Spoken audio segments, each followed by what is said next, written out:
Welcome back to the main stage at the DTN Ag Summit. I'm Farm Business Editor Katie Dellinger. And before we get to our next presentation, I just want to remind you all that our virtual trade show is open. Just click on the sponsors tab on the left-hand side. And without further ado, I want to introduce our next guests, Todd Hultman and ShayLe Stewart, our lead analyst and our livestock analyst for one of the most anticipated portions of the DTN Ag Summit agenda, the market outlook for 2020. Todd, thank you for joining me. Thank you, Katie. My pleasure. What an honor. Oh, it's always great to have you here and to do your market outlook. And we know that ShayLe's with us. She will be joining us shortly for her portion. But I just want to hand it over to you. Please go ahead and share with us what we can expect for the markets in 2021. All right. Well, thank you again. If I'm smiling a little more than usual, it's because this is the first time in 7 years since I joined the DTN newsroom that I get to sit before a farm audience and tell them that our corn and soybean prices actually don't suck. We got corn around $4, we got beans around $11. It's been a long time, folks, as you well know, but it's nice to see a genuine bull market in U.S. grains that has not been dependent on wiping out our crop with a horrible drought or something. So it's quite a change of events that we've seen since the first part of this year. And so let's get into it and take a look at what we've been through and what got us here. So as I said, who would have thought? Grain market factors turn bullish.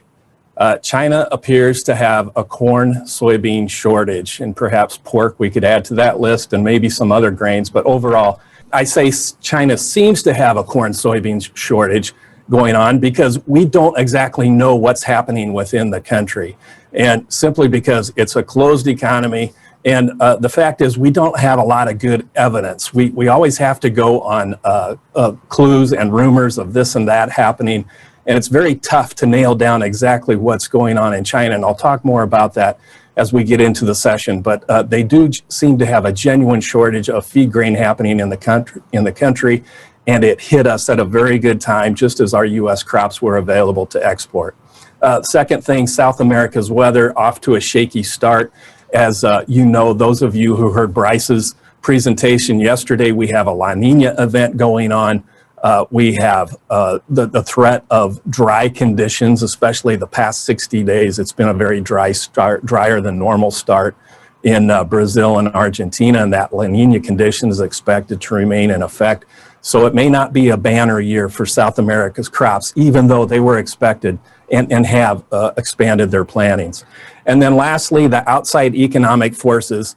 As tough as the year has been for the economy with coronavirus, overall, the monetary situation is favorable for our commodity prices. Right now, the Fed is keeping interest rates near zero.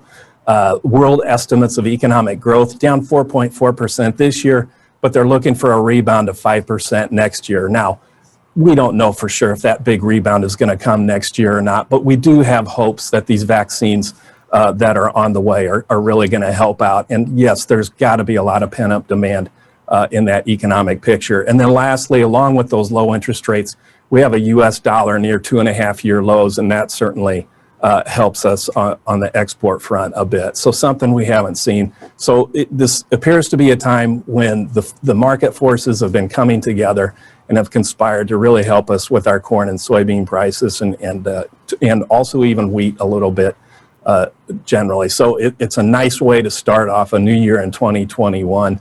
And I'm just happy to deliver some good news for a change. Now, we're going to get into some more details. I'm going to show you pros and cons and give you my best rendition of what I think we can expect in the year ahead. One of the things, obviously, that was very tough early this year was the emergence of coronavirus, the global pandemic that nobody expected.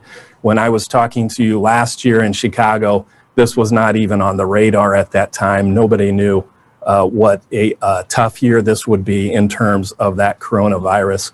And even in the spring, it was very uncertain as to just how deadly this virus would become. Well, I can report now that as of the other day, there were 1.56 million global deaths reported. So far, coronavirus is the 9th highest cause of death in the world. They'll probably be number 8 by the time this calendar year ends. So it's been very tough on a human level.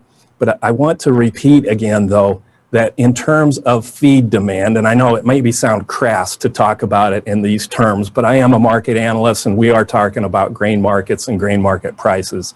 So in that perspective, I want you to know that as tragic as 1.56 million deaths are, and of course that number will be higher when we get to December 31st, it's still very slight in terms of world population. The truth is, we're still going to have 80 million more people in the world at the end of this year than we had at the beginning of this year. And all of us, all 7.8 billion of us, still need to eat every day. So in terms of food demand, it's still there and it's still growing in terms of population. And obviously, the toughest challenges of coronavirus this year have been at the meat processing plants, at the ethanol plants. We've seen our driving activity come down, and that, quite frankly, that driving activity may not rebound in the next year to where it was before coronavirus. A lot of us are learning that, we can get a lot of work done at home, and with email and internet and everything else, it may be a while before that driving activity comes back to pre-coronavirus levels. So that's a little bit of tough news on the ethanol front because that's so tied to our gasoline demand. But overall, we do have good news, thankfully, that some vaccines are proving out and they're starting to get distributed. So hopefully a year from now, this may not even be an issue that we think about, or it'll be a much more minor issue, hopefully. And yes, like Ambassador Kim said, I hope that we can all join again together next year in Chicago. Phase one, if you remember, January 15th, earlier this year, we signed the phase one trade agreement with China. And I had a lot of cynicism in the beginning. First of all, I just couldn't do the math. The 2020 target, $36.5 billion of purchases from China, I just couldn't figure out where that would come from. We don't have that many soybeans. I didn't know that our soybean supply would be challenged as much as it was this year, and that's been a super surprise. But again, we had no information to inform us that, guess what, China actually has a feed grain shortage going on.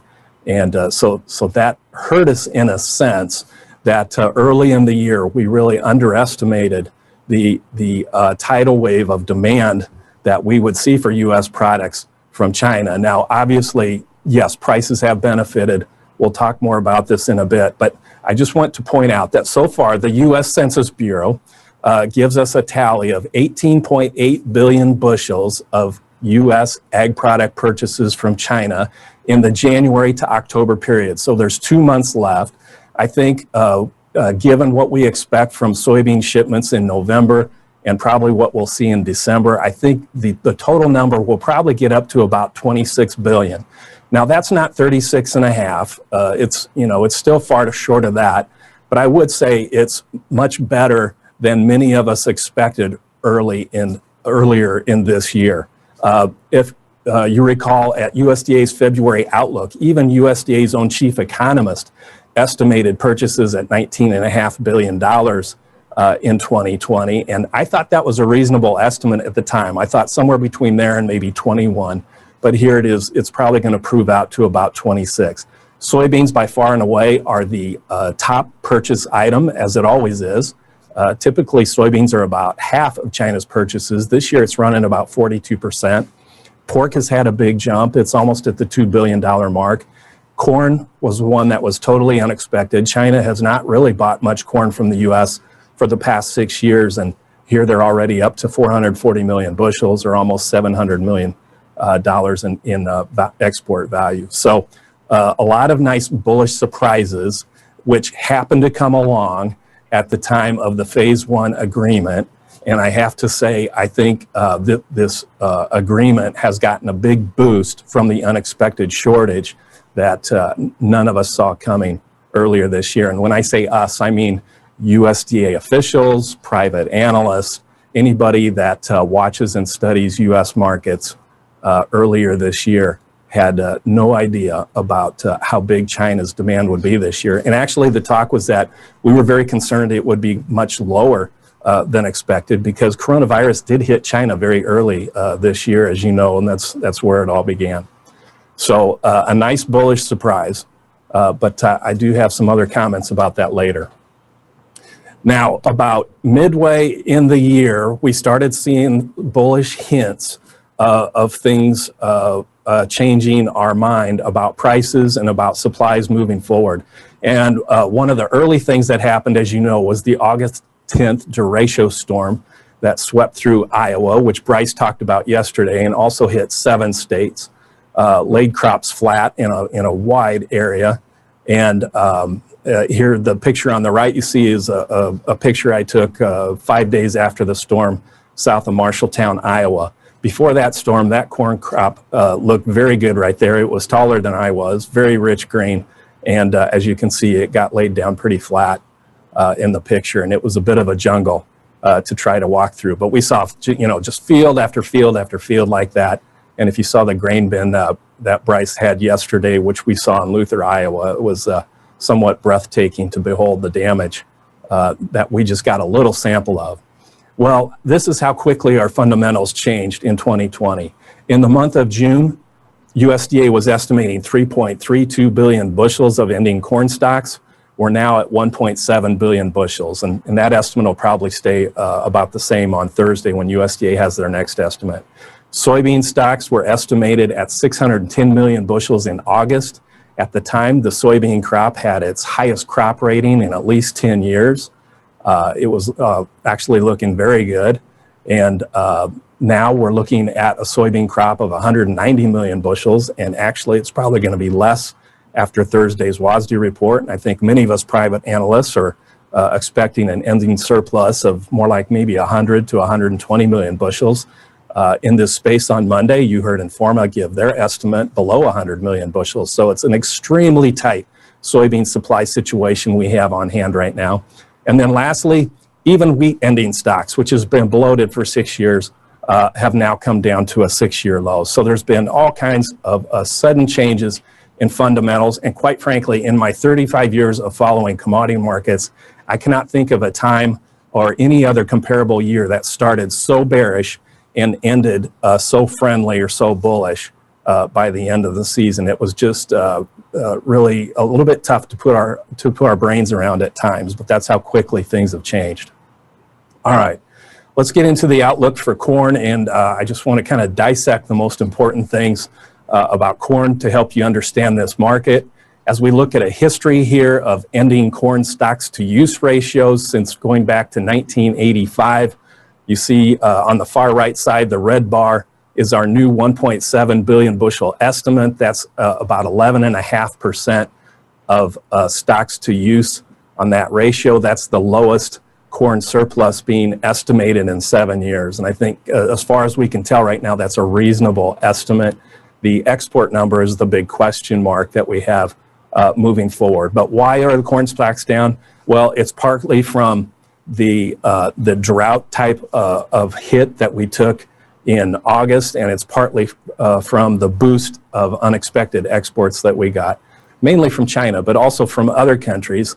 And we also benefited because not only was China a big buyer of U.S. corn, but they started out being a big buyer of Brazil corn, and they actually wiped out Brazil's corn supplies quicker than usual. And that was one of the first hints also in August when we saw Brazil corn prices rising to new highs. It just didn't make sense so quickly after harvesting a big crop. So China's appetite for corn this year has been much larger than usual and has helped bring those stocks down.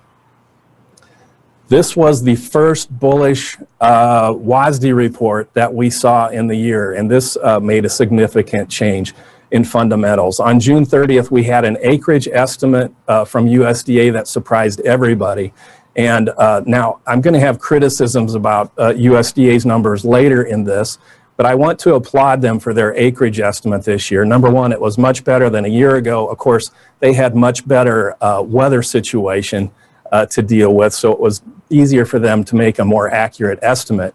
But at a time when the market was estimating 95 million acres of corn or higher because the planting season had gone so well and so many producers had gotten done early, USDA came out with a lower than expected corn acre estimate of 92 million acres, and it ended up dropping the production estimate from 16 to 15 billion bushels. They actually did us all a good service because nobody expected corn to have 6 million acres of prevented plantings this year. That was a surprise to the market. We had talked about that earlier in the season, but coming down to the planting time, we just didn't think the prevented acres would be that much. So here's a case in point where USDA did us all a good service, gave us a more accurate estimate than any of us realized at the time, and actually saved us from overestimating that corn crop longer than this could have get on. So this was one decent help where USDA's acreage estimate, which typically is a pretty solid estimate except for 2019 because of the horrible weather situation, but typically that acreage estimate is a benefit to helping us understand markets. Okay, this is where my criticism of USDA comes in. To understand what happened this year, we have to go back to November of 2018. You might recall about two years ago at this time, WASDE came out with a November estimate in which they accepted revisions from China and they increased China's ending stocks estimate higher from 58.5 to 207 million metric tons. That means they told us that China had ending corn stocks of about 8.2 billion bushels. Now, did USDA do their own homework? No. Did they have any evidence of this? No. They simply relied on China going back and revising the previous 11 years, and they published what China wanted us to publish, and that was that they had 8 billion bushels of ending corn stocks. Now, to me, that's just not good news. And even today, USDA is still estimating that China has an ending surplus of 7.5 billion bushels of corn. Even after we've seen this huge appetite of imports come out of China, and even as we can look on the Dalian exchange and see China's corn price trading domestically above $10 a bushel, they're still holding on to this fiction that China has this large ending stocks estimate of corn. Now, you know, you can fault China for putting out propaganda for whatever reason and inflating this. And of course, it was during the trade dispute at the time. So, you know, if they were trying to throw us off, that was partly in there. But it does not make sense to me that USDA needs to accept just what China says. If we don't have evidence as to what China's surplus actually is, I would actually prefer USDA to simply write in the blank, we don't know. That would be much more honest, and it would help us understand the risks that we have moving forward. But unfortunately, here's a case where USDA was a bit complicit in this fiction and has yet to correct it yet. Now, 2 years ago, I told DTN customers, I am never going to make a risk management recommendation based on USDA's world ending stocks estimates or world estimates period in general. And that is something that I stick to. Unfortunately, not knowing anything about what's actually happening inside China makes it very difficult for USDA to even come up with a reasonable estimate of U.S. corn exports in a year. Now, keep in mind, for 6 years, it really didn't matter because we didn't really export that much corn to China. But not knowing that there was a shortage developing in China, in my mind, really hurt us, kept prices lower than they need to be, and helped China get away with a bargain steal this year. All right, this is what tells the tale. We don't really have reliable supply information from China, but the best thing we do have is price information from the Dalian exchange. And as we look at this chart, and I'm very glad to announce that ProfitX this year included Chinese quote information from the Dalian exchange, so I can show you this chart.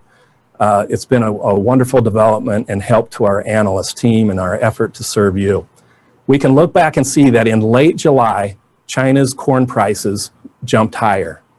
And this also happened at about the same time their weekly purchases, our weekly corn sales to China, also jumped higher. So we could see back in late July that something was up. And those elevated corn purchases lasted basically right up until October. Well, unfortunately, right up until October, China bought 393 million bushels of corn at less than $3.50 a bushel here in the US. Their total purchases to date this season are 440. So they really got the bulk of their purchases done before we even knew what was going on. I find that very unfortunate. Currently, that uptrend is still holding true. It still looks like there is a good reason for China to continue to import corn from us. And their current price translates to about $10.25 a bushel. So there does seem to be incentive for them to keep buying. And right now, the U.S. is basically the only exporter. What does the current estimate mean in expectations for U.S. corn prices? Well, USDA's estimate of 1.7 billion bushels works out to about 11.5%.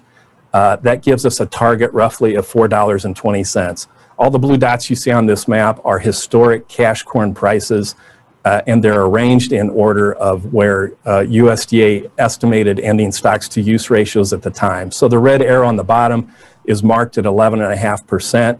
We look up and see the red line, which is the statistical center of all those red dots, and that's where we come up with a 420 target. But look at the wide spray of blue dots on that chart, and you'll notice that it's very difficult. There's a wide variety of trying to estimate prices from supplies.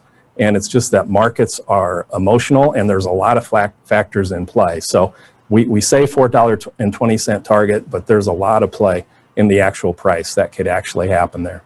We have seen a surge of corn exports this year, thanks largely to that 440 million boost from China, but also being helped because Brazil's supplies are low and Ukraine had a smaller crop this year, so we're not getting the competition that we've seen in prior years. How about trader positions? This is one of my concerns in the corn market. Our non-commercial net longs are very heavily bullish. It's the largest bullish bet they've made in 9 years. That makes me a little bit nervous about these corn prices up here near $4, which is our national corn average that we see from DTN. So there is a little anxiety up here at this $4 mark. I can't promise how long these high prices will last, but the uncertainties ahead, well, I'll get to that right here. So what do we know about the corn market? I always like to cut it down into two things. What do we reasonably know and what don't we know? What we do know is that right now, U.S. corn exports have little competition. We're sitting in good shape at this moment. Brazil's corn supplies are low. Ukraine's production was down on the year, roughly 20%, USDA estimates. China's domestic corn price remains very expensive, above $10 a bushel. And as you saw from Bryce's presentation yesterday, South America's weather is off to a shaky start with La Nina threatening possibility of lower yields in the season ahead in early 2021. The two things we don't know, and this is the big source of risk in corn prices moving forward, we don't know China's grain supplies. How short are they? That's one thing that's very difficult to judge at this moment. And I know a lot of private analysts will make estimates, but honestly, we don't have a lot of evidence to say what the supply situation is in China. How will South America's weather turn out is the other thing. And of course, I refer you again to Bryce's presentation yesterday, a very good expectation of what we look forward to in 2021. What do I expect for corn prices in the year ahead? Well, the dashed rectangle to the left is what I estimated last year. Of course, I didn't know a global pandemic was going to happen, but we did trade down to the lower border of that. This year, I'm estimating roughly 340 to 440 a bushel, simply because we are still in a favorable export environment. We do have extremely tight soybean supplies, and so there is a chance of prices going higher here before they go lower.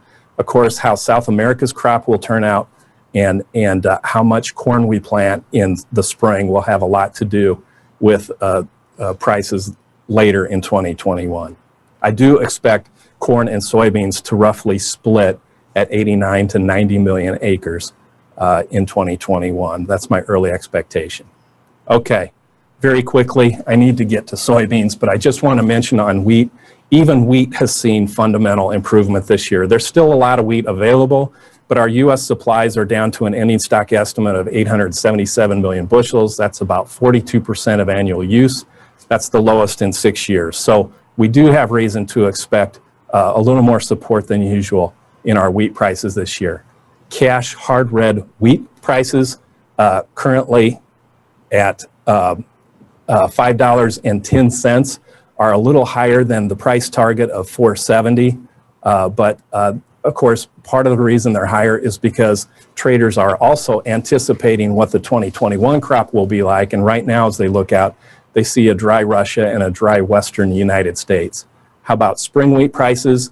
On spring wheat, we're at the heavier end of the scale, 48% of annual use. It's a tough year as far as spring wheat prices go because we do have heavier supplies than usual. We've got a target of 540. Currently, the national spring wheat cash price is 516, so we're not too far off there. But it's hard to make a bullish case in either of these markets until we get that ending stocks to use ratio below 40%.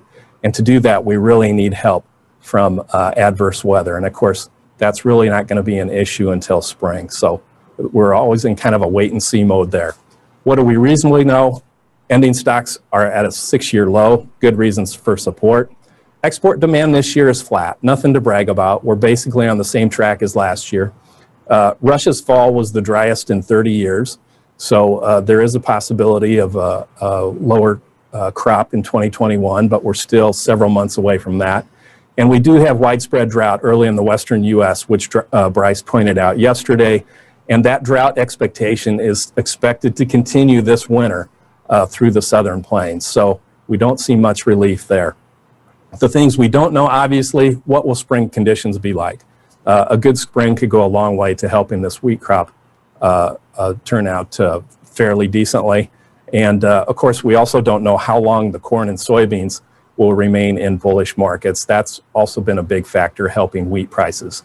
As far as the hard red wheat variety goes, I'm expecting about a high of 550 to a low of 380 in 2021, and not too much higher than where it's already currently trading at 510. So these still seem to be fairly favorable prices. Of course, the one thing that would change this out the top end was if we did get serious drought in the major wheat regions of the world. And of course, Ukraine and Russia would be the #1 target for that. Okay, soybeans. How about soybeans? Here we have 30 years of world demand of soybeans, corn, and wheat, and soybeans just continues to outpace everybody by far. Even with African swine fever the past 2 years in China, even with a global pandemic, soybean use still continues to increase year after year after year at an extraordinary pace compared to corn and wheat. And as far as demand goes and the global trend of the world, soybean still remains the king, and it's because as the world becomes more prosperous, they want more protein in their diet, and soybean meal is the key feed to help that happen. So that continues in spite of all the kind of disaster scenarios we've had the past several years. How about soybean supplies? Well, USDA's estimate of 190 million bushels puts us at about 4% ending stocks to use ratio. That's one of the lowest we've seen in the past 20 plus years. And honestly, Thursday's estimate should come down even farther because our exports have been so strong to date that we deserve a higher export estimate in Thursday's report. What does that do for cash prices? Well, it puts us at the far left end of the chart. It's not very often we're in this tight of a situation. And to be frank, there's a lot of anxiety that goes along with markets when stocks get this tight. We could be below 100 million bushels, as Informa says. We could be in the low 100s. But no matter where we're at, I think everybody agrees it's a very tight scenario in soybeans moving ahead. So that makes the unknown factor about China's demand all that much more important. And it makes the South American weather situation all that much more important. Brazil's apt to have their next big crop ready in February. Just how big will it be? Early estimates were for near 5 billion bushels. That may have to come down a little bit, but certainly the market will get some relief from a Brazilian harvest in late January to early February. As we look at the price expectation here, even at the 190 million bushels USDA currently anticipates, we statistically expect a $12.5 a bushel price, and we're only at $11 right now. So it's a bit of a riddle to me why we're not pricing soybeans higher than we are. And it makes me wonder, are people expecting China to show up with some cancellations? That's always a possibility, but this continues to be a very nervous yet tight and bullish market. Just as we looked at corn, here is the picture of China's soybean prices that we have on top. And as you can see, China's soybean prices traded above their 50-day average for a long time now, basically since May, up until just recently, up until just last week, did they finally break below their 50-day average. But their first thrust higher happened in early July. That's also when we saw Brazil soybean prices hit new highs, was basically in mid to late July. And that was our first clue that something strange was happening. And none of this fit the old expectation that China's grain demand would be down this year because of coronavirus. In fact, it was quite the opposite. And then you can see in mid to late July on the lower chart, those blue bars, our soybean sales to China started picking up, and they were high basically from mid-July all the way to October. And if you recall, China has a national holiday in the first week of October. They were off, but they were still reporting export sales through that holiday. So that demand period was very strong. We're up to 1.9 billion bushels of total export commitments now for the U.S. 1.09 billion bushels of that is signed up for China. So they have a huge soybean commitment coming from us, and shipments have been good so far. But as I say, you know, they could easily cancel 100 million bushels of that, not notice, but have a big influence on how those ending stocks turn out. So that makes it a very nervous, kind of high anxiety market. Now, on the soybean sales from China, you'll also notice that in the past 7 weeks since early October, those sales have been coming down. And that, along with the price break in China's soybean price, makes me wonder if they're finally getting to a place perhaps where they're comfortable with their supplies for now, or at least they feel like they can make the stretch until February when Brazil comes online with a new harvest. So it does look like their soybean demand is starting to wane at this time. How about the bargains? Well, I have our DTN National Soybean Index showing our cash prices here in the U.S. And I can show you that as of September, China bought 583 million bushels when our cash prices were below $9 a bushel. They bought 870 million bushels by early October when our prices were still under $10 a bushel. So once again, by hiding their cards, by not revealing that they had a shortage of feed grain in their country, they were able to sneak a lot of purchases out from under our nose at very cheap prices. And now that we have prices up near $11 a bushel, those sales have slowed, and they have accumulated up to almost 1.1 billion bushels of soybean sales from us. So very sneaky on their part, but I have questions about that. Do we want to keep playing this type of a game?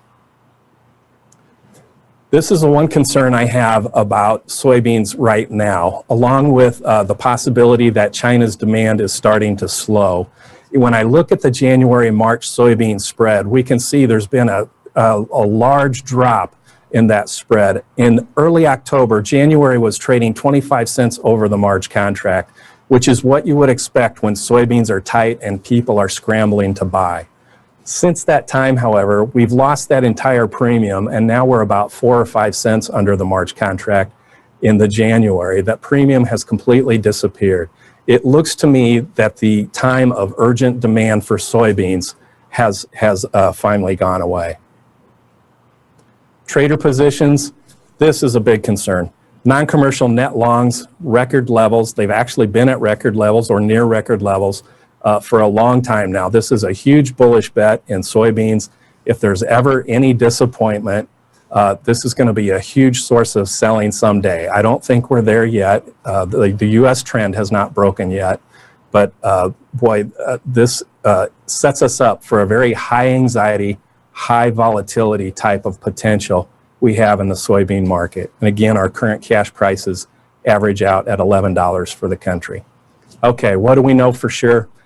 We know ending soybean stocks are extremely tight. We don't know exactly the figure, but I think there's little argument about that. Export sales, 1.92 billion bushels and rising for the U.S. On total is a big record number and points to a lower ending stocks estimate in Thursday's WASDE report, which we'll see tomorrow for those watching this live. Brazil is basically out of soybeans until February. USDA just estimates their ending stocks at 64 million bushels, so they don't basically have anything to trade at this point until the next harvest. And we did see China's domestic price break lower, and we also, I'm showing concern about that January-March soybean spread as signs of demand moving forward. The things we don't know and will continue to not know is China's remaining level of demand and just what their supply situation is, or the impact of South American weather on 2021 crops. I have a hard time making an estimate for 2021 soybean prices. As tight as things are, beans in the teens, I cannot rule out. That is a very real possibility. And of course, if South American's weather goes wrong, then that seems like almost a slam dunk. However, because we don't know so much about China, because cancellations could possibly be ahead, and because non-commercials are so heavily long, there is a bit of a big, deep bearish correction type scenario here that's possible. That's hard to rule out. So it's very hard to pick a top end, but and how do you pick a bottom end in this type of a high anxiety market? So very tough call. As you probably know, I've recommended that producers sell or hedge 3/4 of 2020 production already. Actually, I've been saying that for a long time. We're basically just hanging on to the last 25% as a possible bet that these tight supplies will translate to higher prices. But the uncertainty level here is very high. I can't underestimate that. Okay, very quickly before we get to ShayLe, I just want to point out that in 2020, with the pandemic, there were some new things that we learned about our markets. And in the case of grains, I think you've probably already gotten this out of how I've talked about corn and soybean situation already. But the U.S. needs a better way of monitoring grain supplies in China. We have to stop allowing USDA to simply fill in numbers that China gives them without having any evidence of what those actual supplies are. We currently have no credible insight for the world's largest feed demand customer of corn and soybeans, and that puts us at a big disadvantage. Until that happens, the U.S. is vulnerable to exporting grain too cheap, and actually we're also vulnerable to suffering flash shortages from time to time. So it's obviously we can't wave our wands and fix this situation. I know everybody's tired of the trade dispute that we've had for the past 2.5 years that's really seemed to go nowhere and has cost us in terms of soybean prices and actually all grain prices. It's been a very bearish weight on our markets. And I know people may not be in the mood for taking on more arguments with China, but this is a 5 to 10 year topic that we need to keep nudging along. We can't keep affording to play poker where we reveal all our cards, but require China to reveal none of theirs. That's a very tough situation for U.S. agriculture in general. And I'm hoping to at least get this topic started so we can talk about it. Okay, now I want to hand it over to ShayLe and get her perspective on the cattle market. Yeah, and just before we do that, Todd, I want to remind everyone that you can ask questions of both Todd and ShayLe using the Ask a Question section of the platform. And before we get to ShayLe, I want to share a quick video with you. There are many opinions and theories about how to look at commodities markets. DTN created its 6 factors market strategies to simplify issues and cut through the noise to get at the most important details driving market direction. DTN's 6 factors demystifies price risk management concepts, often found intimidating by even the pros. Take a closer look to see how inside the white paper in the DTN trade show booth. And now, Introducing DTN Livestock Analyst ShayLe Stewart and DTN Lead Market Analyst Todd Hultman.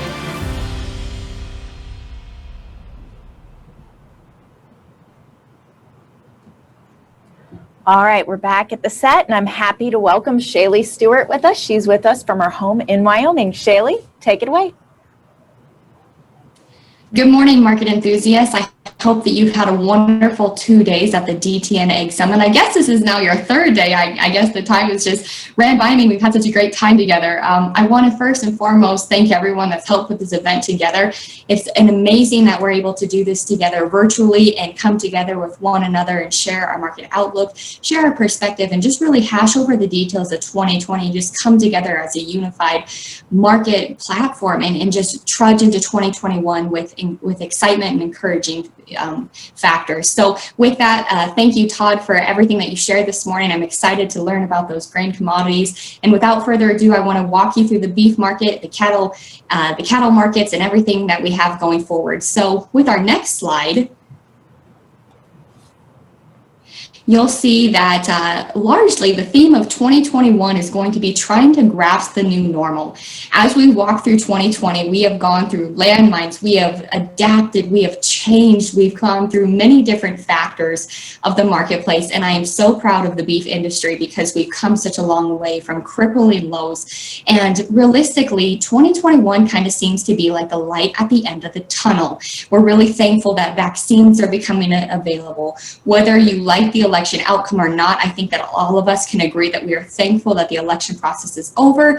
And largely, when we look back on this past year, even though there is plenty of uncertainty to, raise questions and wonder about, we do have to commend the beef industry for the phenomenal job that it's done in trudging forward amid the uncertainty and amid the difficulties that the market has faced. But to be truthful with you, there are a lot of uncertainties that are going to be unfolded in 2021 and that we still need to learn and grasp and grow through. So today we're going to talk about the facts that we know and we're going to talk about the things that we don't know. But largely, we're going to ask 2021 to answer the questions that we don't know. So moving forward, I think the best place to start is by looking at the true factory of the U.S. beef industry, and that would be in the U.S. cow herd. As you'll notice through this chart, I find it very interesting that cow liquidation levels have been elevated over the last 2 years, and with drought conditions expected to stem into 2021, cow liquidation is likely to continue into the new year or until drought conditions improve. And I don't have to remind you, because let's be honest, this is your livelihood, this is your day-to-day essence, this is what stems you to your core. But cattlemen, there are two things that generally make you profitable and help contribute to a growing cow herd, and that is profitability and green grass. And I don't have to remind you that both of those factors, both of those essences have been short in the last couple of years. So then we have to ask ourselves, what does a smaller cow herd mean for the years to come? Well, first and foremost, I think it's easy to assume that a smaller calf crop means that there's less supply pressure on the market and it could yield higher prices. Additionally, that grants the opportunity for cow-calf producers to hopefully gain more leverage in the marketplace and hopefully become more profitable. But then also we have to look at the feedlot sector in this and understand that they could also gain some more leverage throughout the marketplace. In recent years, shackle space has been a big problem through the packing sector. And with less cattle needing to be pushed through the system, feedlots could have the ability to negotiate higher prices moving forward. So now on to our next slide. We're going to focus on COVID-19 and slaughter trends.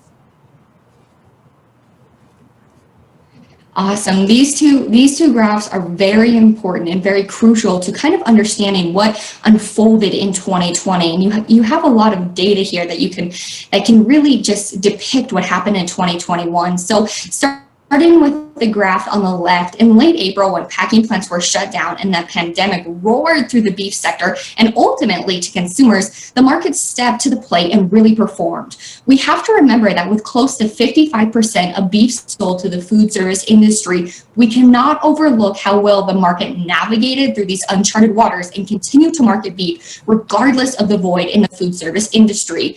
Year to date, total slaughter levels on a per head basis are only running behind behind about 3.5% from last year, and actual meat production is only lagging by a mere 1%. But like I told you, there are still a lot of questions that need to be answered going into 2021. So now let's shift gears a little bit and look at the graph on the right. When you look at the cattle marketing cycle and how it flows, it takes months, I tell you, months to take a typical market that's been disturbed and to take it back to a normal process, a normal cycle. And I really emphasize the fact that it takes months. It's not a short time period. It's not a couple weeks. It's not a couple months. It's a long process. And as you can see from the steer carcass weight chart, even though the backlog of cattle may be worked through, the long-lasting effects of the market's disruption are still evident in today's data, and most evidently visible through the noticeably higher carcass weights. You'll notice that the red line depicting what happened in 2020 in regards to steer carcass weights is really rallying what happened in 2015 when we saw all-time high established. So we've been dabbling back and forth the last couple of weeks, trending lower, then scaling higher, then trending lower, then scaling higher. And we really hope that in 2021, we're able to get these weights under control and see more manageable carcass weights as more weight it contributes to more tonnage that needs to be worked through the system. Moving to our next slide. I think that the best way to depict this slide is by simply saying we're kicking the can down the road. And once again, that means kicking the can down to 2021. So in this, we're going to talk about the U.S. cattle on feed. And November's cattle on feed report shared what we expected and what we worry about heading into 2021. And that is an exuberant amount of cattle on feed heading into 2021. The total number of cattle on feed for November 1st totaled 11.97 million head, which is the largest on feed figure that the industry has seen in at least the last 10 years. As we mentioned earlier, you can see how the strong levels of on-feed numbers will pressure the historical cattle marketing cycle heading into 2021. The first and second quarter of 2021 will pose the biggest questions thus far when looking at the new year, with more cattle needing to be moved and processed, and the cattle market usually using the months of March and April to set a seasonal high. It'll pressure the market because we'll need more cattle to be marketed at that time before we get into what is referred to as the dog days of summer. Heading to our next slide, let's go ahead and take a closer look at cash cattle prices and box beef trends. So with fat cattle, you'll see and understand, because I know that this is the heart of many of your businesses, and these prices are what you've lived. So we have to first and foremost appreciate that the market rallied off of crippling lows earlier this spring and had an absolute mess to wade through this summer. With record-breaking supplies, packer demand was slim, and feedlots had tough margins to look at this past year. Thankfully, with an uptick in box beef prices and with the constant clipping away at the backlog, prices have scaled higher. And though we know and understand that profitability, is still a looming concern for the feeding sector, I think it's interesting to note that from the summer lows, box beef prices have rallied $40 off the low, and cash cattle prices have only rallied $15. So hopefully heading into 2021, we're able to see the cash cattle market potentially, after we get through the first and second quarter when supplies are expected to be larger, kind of pick up some more of that market. But before we leave this slide, let's go ahead and talk about box beef prices as they're here in front of us. After the market topped in May, we were concerned with how consumers would readjust with their short-term box beef demand. There's no arguing that box beef obviously is the finest product at the meat counter, but stomaching what consumers had to pay earlier this spring is unfathomable. So luckily, both domestic and international beef demand has been absolutely stellar and helped recoup the beef market and allowed for packers to continue to process at vigorous speeds, which has been an absolute saving grace to the beef industry. And now heading to the next slide. Awesome, there we go. Heading to this slide, I'm very excited. I know these prices aren't necessarily exciting for a lot of us as cow-calf producers have felt the crunch of 2020 like the rest of the cattle industry. And these charts are very interesting. I'll kind of help you walk through them and understand them. You'll understand that the blue bar depicts what has happened in 2020. The top two graphs are of prices in the north, and the bottom two graphs are prices in the south. And then the orange bar, are the 3-year averages. And so as you can see from from this graph, cow-calf producers have been in the same boat as the rest of the beef industry. They've seen softer prices, and largely that stems from the uncertainty that came with 2020. Now, as we head into 2021, we've talked about a smaller cow herd, and you know what, that would largely yield higher prices moving forward as we talk about less supply pressures being on the market. So I'm really hopeful that cow-calf producers are going to be able to take a larger share of the market and hopefully gain some more profitability. But we have to be realistic in how we look at the upcoming year and say that there are still obvious factors that can deter the market, and that would obviously be drought and corn prices. So we have to look at the market through multifaceted aspects and not only look at cow-calf producers and how they may be concerned through this, but also learn and understand that the feeding sector is going to have to weigh out how much exactly they can pay for those calves coming in. So moving to our last slide, I just want to say thank you. Todd and I were able to have some time to work through this, and we just wanted to give you the outlook heading forward, and we want to answer some questions for you. Thank you for your time this morning. I know it's been a rough year, but hey, we're here today. We're able to have these conversations. We're able to partake in another DTN Ag Summit event, and without further ado, I'll turn the mic over to Katie for questions. Thank you all. Thank you, ShayLe, for that presentation. And I want to remind everyone, please submit your questions through our platform using the Ask a Question tab or the shortcut in the bottom left blue box. I'm going to start by asking Todd a question. Let's revisit a little bit of what you said about China. Before you really got into it, this was one of the first questions we got from one of our regular contributors and questioners. You know Mark Nowak very well. He is one of our note takers. He wanted to say, about 3 years ago, China announced it had that 200 million metric ton surplus of corn. UPS grabbed right on it, added it to world stocks, pushed prices lower. Now with the apparent shortages in China, what has that 200 million metric ton head fake done, and why does USDA believe that number? Yeah, well, thank you for the question, Mark. And obviously, I think you probably anticipated a lot of what I explained, but for anyone that didn't quite catch on or catch the point of that, it was a head fake. And it caught us vulnerable to sending a lot of corn and beans out, well, in this case, corn, out the door at a cheaper price than it should have gone had we had better information about China.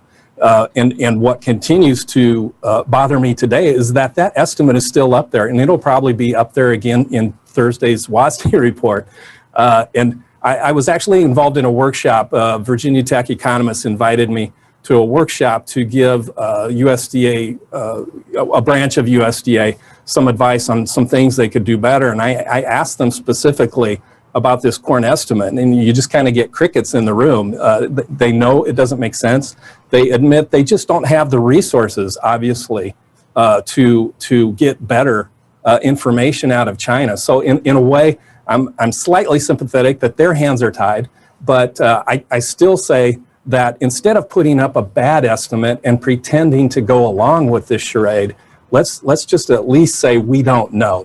It's more honest and it's more helpful from a risk management perspective. Absolutely, absolutely. Now, I have a question for you, ShayLe. We know that in Bryce's weather forecast yesterday, it looked like there's going to be a lot of dryness. We had a lot of questions for him about things like fires in the southern plains. Do you see that weather forecast as being really concerning for some of the cow-calf producers out there?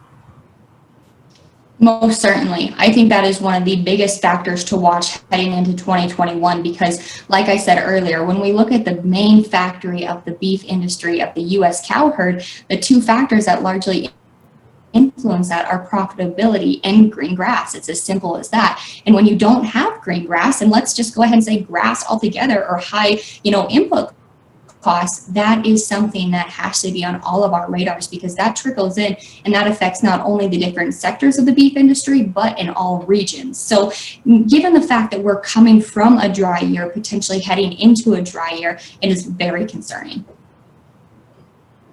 Absolutely. All right, so the next question is for you again, Todd. Over the last 3 years or so, corn spreads and basis have indicated stocks are not as high as USDA has insisted.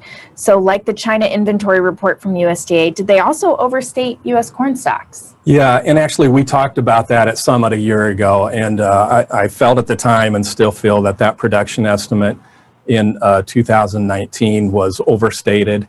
And my point at the time was that I think it would eventually be corrected in the quarterly grain stocks reports, because those grain stocks reports are the one things that's very hard to argue with. Either the corn piles are there or they aren't. And it proved true that I think in 3 of the 4 quarterly stocks reports of the past year, we saw the numbers come in less than expected. So I think in the end, no matter whether USDA wants to admit it in the production line or if they want to juggle that residual account line, that's up to them. But when you look at the quarterly grain stocks report, I think there was no question that the corn supplies weren't there. And yes, that was very detrimental to our prices at the time and through last winter, which is another very unfortunate situation. Now turning to you again, ShayLe, beef is your background, where your really strength is, but what do you see happening in the hog market for 2021? I think that's a really good question, and I'm going to answer, and then I'm obviously going to extend the same question to Todd if he wants to jump in there. Obviously, I think as we continue to look at China, we have a lot of questions, as Todd has already mentioned in his presentation. Obviously, they're trying to grow and rebuild their hog inventory, and largely as U.S. producers, we've seen our market be supported by China's pork demand. So as we continue to walk down the road and chip into 2021, and 2022, we need to say, okay, how are our markets going to do if China is able to regrow their herd and able to become more sustainable without having to use so much of our supply and really kind of lean on us for their inventory. So my big ta-da for the pork market would really be to continue to watch inventory and continue to watch those price levels as if China were to potentially back out of the market step by step as they're able to grow their herd again. Yeah. And I would just add, thanks, ShayLe. It seems to me that the hog market overall has come into a much healthier balance here at the end of 2021. We see the cutout values up. They're close to $80 now. The formula prices are holding fairly steady in the mid-60s. According to ISU, this should be close to or marginally profitable at this time. We understand that China is expanding their pork production again, but again, I'll say that's something where it's based on a lot of rumors and innuendo, and it's hard to get real solid evidence, but we can see the hog price, China's hog price, it was down about 20% earlier this year, and just recently it's starting to come up higher. So I don't know that they're expanding as effectively as they've been given to in the press, but definitely they're making big efforts to expand big hog confinement centers. They're trying to get more modern about it. We understand the efforts, just how long it will take, I think no one understands. And so I'm not real bullish when it comes to pork exports from China in 2021. I think we're going to have to find and stand on our own demand more, and that's probably the concern I have moving forward, because it's so easy for us to continue with these high levels of hog inventories. It's hard to bring them down. So sort of as a follow-up to that, we know that African swine fever has now been found in various parts of Europe, including Germany, which does have a large amount of pork production. Do you see any concerns coming to the market from that direction? Well, eventually, someday, you have to wonder if it's going to be a threat here, and I've heard people say if it gets to South America, it's going to be even more difficult for us to guard from. But, we have a lot of biosecurity measures going on in this country. I know a lot of people are very concerned about containing the threat of that. We have our own wild boar problems here in the U.S., as a matter of fact. So it may be a matter of time before this type of headline pops up here in the U.S., but thankfully we haven't been close to it yet. All right, so we've got a number of questions coming in. Keep them coming. We've got about another 10-15 minutes for questions here, so please ask. Next question, Todd. Does the U.S. actually have enough inventory to sell more soybeans to China? I'm not sure that we do. And so there's two views on this. Number one, if we look at USDA's balance sheet, I can't find a lot of argument for higher supplies than what they're showing. I can find arguments that the export number should be bigger, which means our ending stocks, I think, should probably be closer to 120 million bushels. it may be less. The crush demand here in the U.S. is also off to a strong start. So that's also contributing to lower ending stocks. But again, technically speaking, what I don't see is if soybean supplies are actually so tight, how come people aren't clamoring to get in that January contract compared to March? Because that would be basically their last boat out of the U.S. before we have a Brazil harvest. So that is the biggest lingering doubt and riddle I have about our actual soybean supply situation. Sort of as a follow-up to that, Bryce Anderson shared some video in his breakfast roundtable today from a producer from Brazil, where those soybeans hadn't canopied yet. They're blooming. They're starting that phase because of all the dryness. Is that a concern in the market these days? Yeah, absolutely. And, on one hand, we have increased acres planted. Brazil's soybean prices this year were just through the roof over the summer. They could not wait to get out and plant. And so when the rains finally showed up, and they have not lacked incentive, is what I'm saying. So we have to believe there's plenty of planting efforts, and there's been replanting efforts out there. But that slow development, that drier than expected situation that we have in Brazil, those are all big concerns. And boy, for us to be talking about getting down to pipeline supplies in the U.S. and then to be talking about a possible adverse weather event in South America on top of that, it's hard to even imagine where that might go. Okay. And our next question is for you, ShayLe. This comes in from our viewers. We hear a lot about plant-based proteins, and now many fast food restaurants that are including plant-based proteins on their menus. What are your thoughts on how much these alternative proteins will take away from beef market and beef demand? Uh-oh. Oh, I'm sorry. I had to unmute myself there for a minute. Excuse me. Yes, thank you, everybody. Oh, like I said, that's a fun question that we've kind of gotten a lot through 2020, and it's one of those questions that we all kind of are annoyed with, especially if you're a producer yourself. Unfortunately, I don't really see this trend leaving the marketplace. I'm just going to be blatant, and I'm going to be factual with you. It's probably something that's going to stick around. But one thing that I'm very optimistic about is the United States' ability, our domestic and our international beef demand. One good thing that 2020 really taught a lot of American households, again, is how to cook beef. And so when you cannot replace the savory taste of beef, and I don't care how you make your products with alternative based meat products, it's not the same. And so it is something that will continue to pressure our market. But if there's one thing that 2020 has taught us, it is that the American people want beef, and they have paid astronomical prices for beef. But you know what? They trust it. They love it, they savor it, and they will continue to buy it. And so it might be something that is sat next to beef products in the counter, but I can promise you that it's not going to take over the entire industry or entire sector. And I would just share a little personal story here. My younger brother is about 7 years younger than me. He lives in Chicago. He has a lot of friends that are vegan, and he was convinced to try the Impossible Whopper. And he said, it tastes okay. But what about all this sodium and all these other things? He's really just looking for a positive message to refute with his friends on beef. And it's something that consumer group hasn't been able to find. So I've been trying to help him with that message. So it's not that everyone really wants these. Some people like these meat alternatives and others do not. So just a personal short story to share. Absolutely. He's not watching, so he won't mind.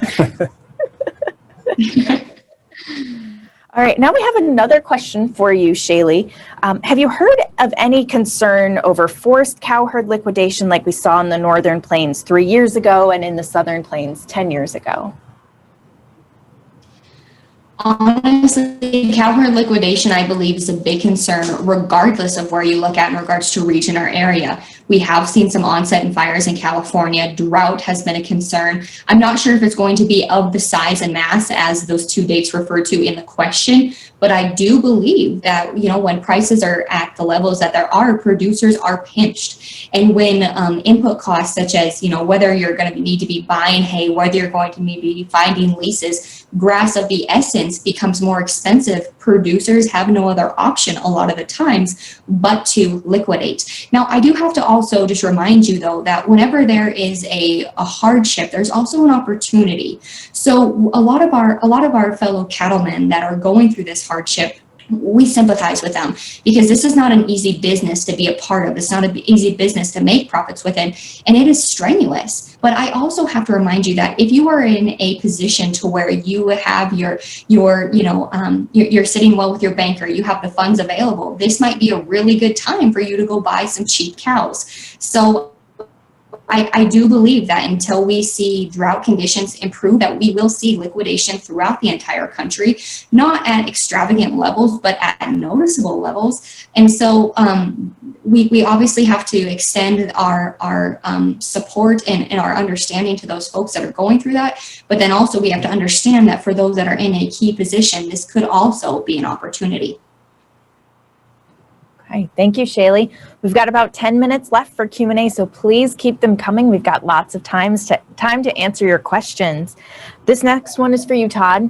Do you have any comments on the soft red winter wheat market? Soft red, yes. Tightest supplies in 6 years. The deliverable supplies are low. I think Trigg pointed out in this morning's earlier grain comments, they're down about 8% from a year ago. I really don't see any reason why we're not going to have a repeat of last winter. And if you recall, even before COVID started, we had some pretty hot cash demand markets for the soft red winter wheat. And it was a situation where supplies were low because 2019 was not a great growing year for the wheat crop in that area. And there is a demand market that just is unique, that wants soft red winter wheat and won't accept another substitute. Obviously, it's the crackers and pastries, that type of wheat that you just can't get an easy substitute for. It's not like you're just going to take hard red winter wheat and try to make those products with that. So it's got a very strong demand component that's necessary. And because of that, I just see this as, I think it's going to be well supported again through this summer.